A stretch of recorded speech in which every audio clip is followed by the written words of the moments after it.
পঞ্জিকা অনুসারে ত্রয়োদশী তিথি 5ই সেপ্টেম্বর ভোর 4:08 থেকে শুরু হয়ে 6 সেপ্টেম্বর ভোর 3:15 শেষ হবে। প্রদোষপথের দিন সন্ধ্যের সময় অর্থাৎ প্রদোষকালের সময় ভগবান শিব এবং মাতা পার্বতীর পুজো করা হয়ে থাকে। 5ই সেপ্টেম্বর প্রদোষপথের শুভ মুহূর্ত 6:38 থেকে রাত 8:55 পর্যন্ত। শাস্ত্রে প্রদোষ উপবাসের বিশেষ তাৎপর্য রয়েছে। প্রদোষ উপবাস মহাদেব এবং মাতা পার্বতীর উদ্দেশ্যে নিবেদিত। প্রতি মাসের কৃষ্ণপক্ষ ও শুক্লপক্ষের ত্রয়োদশী তিথিতে এই উপবাস পালন করা হয়ে থাকে।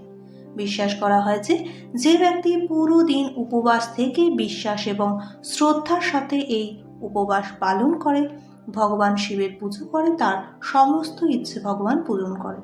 এর সাথে সাথে সুখ সমৃদ্ধিও লাভ করে। এটি শুক্রবার পড়ায় এর নাম শুক্র প্রদোষব্রত।